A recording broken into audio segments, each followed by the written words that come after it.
Hey everybody, Brian Bauman from Bauman's Farm and Garden, and I was just joking. The only way I get anything done at my house is if I make a video so that I can share with you, and I actually get things planted around my house. And I have a brand new sitting area here, and I wanted to do, it's very sunny right now. This is morning time. So this area is going to get morning sun, afternoon shade, and I wanted to talk to you about how I put together plants to do a partial shade area and I started walking around the nursery and I was so inspired. I found some amazing plants from Monrovia that I think are going to be perfect. And if you're not familiar with Monrovia, I mean, you see their pots in a lot of nurseries around. The thing that works out really well for us is Monrovia is huge, one of the largest nurseries in the country, but they have one of their main growing facilities is in Oregon. All the plants that I'm going to show you today are from Monrovia and come from Oregon.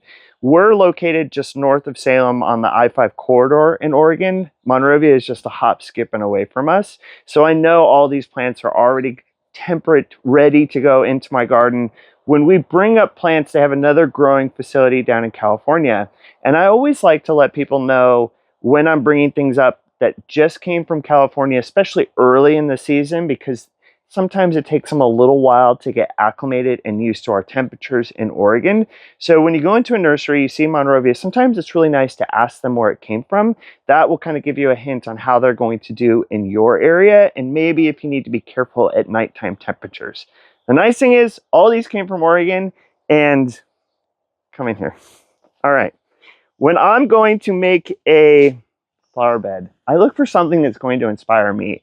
And these hydrangeas just blew me away. I was literally on my way out to the car the other night and I stopped in my tracks and I just, perfect color, beautiful flower to them. This particular hydrangea right here is a member of their Seaside Serenade collection of hydrangeas. This particular one is called Crystal Cove, but there's several within the series. All of them are very hardy, like minus 30, minus 40 degrees, zone 4. We're zone 7. They're very hardy, going to be no problem in our area.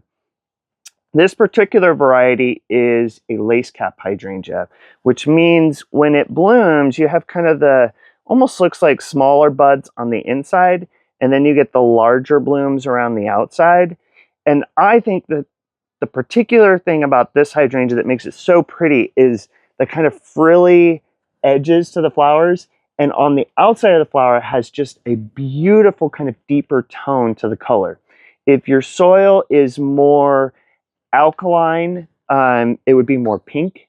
More acidic, it's going to be more blue. This you can tell has been a little bit more in that blue and purple tone, but you can change the color a little bit based on the soil acidity of your soil. I picked out 3 of these. So Jessica, come on over here. This brand new area, this is a brand new sitting area that I'm putting together, quite long, and I'm going to put 3 of these out, and these kind of form the foundation for where we're going to get started. I was debating on where I'm going to put these, but I think I figured it out. Let me tell you why. So Star Jasmine, if you've watched our videos before, you know Star Jasmine is my go-to plant all the time. People come into the nursery, they ask me for something that's evergreen, flowers, smells good, easy to take care of. Ta-da! This is my go-to plant. All of those things, it's perfect. It's coming in bloom right now. Monrovia is my go-to nursery for growing Star Jasmine because it is phenomenal from them. They grow this in California, and I apparently lied to you earlier because these did come from California. I've had them here for a couple weeks, but their California facility grows the best jasmine, and they have it in lots of different forms. You can get it in smaller 1 gallons, larger, you can get them on trellises. These ones are coming in on trellis here, which is going to make my life easier for that kind of instant gratification.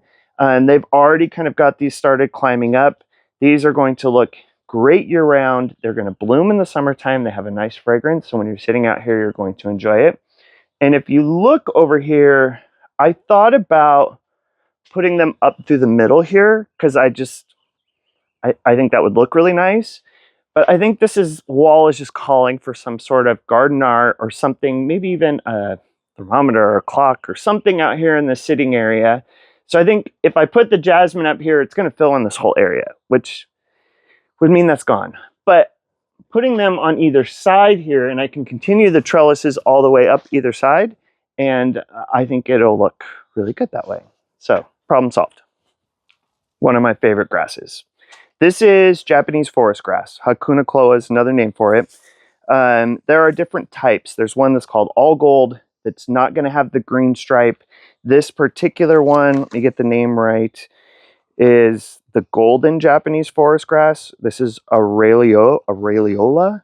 You can see it has a really pretty green stripe to it, which I think gold is such a nice area to brighten up a shadier spot. People, I ask them when they're buying plants, where is it going? How much sun is it going to get? And they say, oh, a half day of sun. Super important if that is morning sun or afternoon sun. All of these plants are partial shade, but they do not want that hot afternoon sun. That's what's really going to burn them. And this is going to not get any much taller than what you see right here. And great perennial, does die all the way down during the wintertime, but I'm not going to be sitting outside in the wintertime. Comes very reliably back, spreads a little bit, but not like out of control. So we're going to put this all along the bottom. I do want to give this area some nice structure. And I think that's one of the things when you're planting an area, you want to mix your textures and a little bit of color. It's more about the texture to me. And I picked out a couple conifers that are just going to be really nice and simple that will take the shade better than some conifers and are not going to get too big. This particular one is from Monrovia. It's called Black Dragon Japanese Cedar. It's a cryptomeria. This is only going to get about 6 feet tall, maybe a little bit taller, and only a couple feet wide. So I really think when we're placing this, when I was looking, the jasmine was going to get too tall, but having some nice structure in the center here, it's a little small if I can get it to stand up how I want. At 6 feet, it's going to get about here. That still leaves me some room. And I mean, it's going to take it 10 plus years to get 6 feet tall. I got plenty of time. And during the winter time, a lot of this is going to defoliate and die back. I'm still going to have these evergreens to kind of keep the space looking nice, even though I'm not out here all the time. If you have an area, I think it's always nice to think about what it's going to look like later in the season. I have a couple more choices I want to talk to you about. I'm sticking with perennials for this area. Check out this beautiful hosta. This is also, Monrovia does an excellent job with their hostas. This one is Fantasy Island. I'm picking up some of the greens and golds that I've already used. This hosta has a beautiful purple flower on it, so I think it's going to complement the purple and blues that I have in the hydrangeas. So we're going to tuck these in there as well. Next perennial I want to show you. One of my absolute favorites. This is actually a Tradescantia. And people get confused because Tradescantias, there's lots of different types. There's annual housetop types, plant types. They're look nothing like this, but this is a perennial Tradescantia. A lot of times I call it spiderwort because of the kind of like spider-like flowers. You can ask Jessica sometimes. Spiders are her favorite insect. I'm totally joking. Jessica hates spiders anytime there's spiders around. I love the purple flowers. Green foliage, it does just fine in partial shade, and the purple flowers are going to tie really well into the theme. I personally, whenever I'm designing or putting something together, I don't like to mix a whole bunch of different colors together. I like to stay all within that kind of same family, and I think this is going to keep us right on track. Last, but certainly not least, is this Ninja Star Toad Lily. Fun name, right? I love the variegated foliage on it. It's going to kind of stick right in my yellow and green theme that I have going on in this garden. And check out the flowers on this. Really beautiful flowers. They have that kind of purple tones in there, which I really like. And they're just little buds just starting to come up here. So this will be blooming before you know it. I thought about putting, like, framing this with it, but I've got a drainage kind of downspout coming over here with an electrical outlet. So I think just the jasmine's going to cover it up. I think we'll put one all the way on this end. Ta-da! What do you think? This is right up my alley. This is what I love. We've got some really nice inspirational focal points with the hydrangeas. We've mixed the different textures and colors with some grasses, hostas, conifers, all playing in that same kind of color palette. That's what really works. Wait for me. I get that kind of calm, feeling when all those colors are really working together rather than contrasting nicely. Now it's time to get to work and get it all planted. One of the good things about planting all this is I'm using some fresh garden soil from Bauman. I don't like to use their potting soil when I'm using it. Has almost, it's almost too much air in it. It's too light, it's too porous. I want something a little thicker that's going to work well in my flower beds.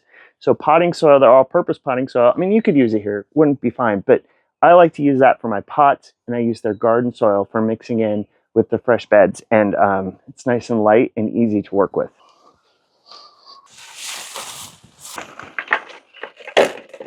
Ta-da! All done. Really excited. I think this is going to be a really nice sitting area. And those hydrangeas, the Seaside Serenade series, all of those in that series have the really nice strong stem that work great for cut flowers. And you'll find a whole array of them, from the mop head type hydrangeas in all different colors, from white, pink, blue, to there's even a really nice deep red one, to also the lace cap varieties. There's a couple different within the series, but this one is Crystal Cove, and I love that kind of frilly edge to it and that deep kind of blue purple tone. And all of these hydrangeas are the types that bloom on new and old wood, so you don't have to be so careful about where you prune them. They're going to bloom throughout the summer as well. This is going to be perfect in this area, but I have one more plant I want to show you. This is the honeysuckle that we have talked about in some previous videos. This is called Kinsley's Ghost. And I first saw this on a video from Laura on Garden Dancer, and the flowers just blew me away. And I've been waiting for an area to be able to plant this that kind of gives it a nice trellis to climb on. And this area is going to get a lot more sun than the area that I just planted. And so I'm going to plant this, have it crawl up along here, but you're going to want to stay tuned and follow along, because in a future video, I got to find something else to put over here. Thank you, everybody, and check back in to see how these are growing.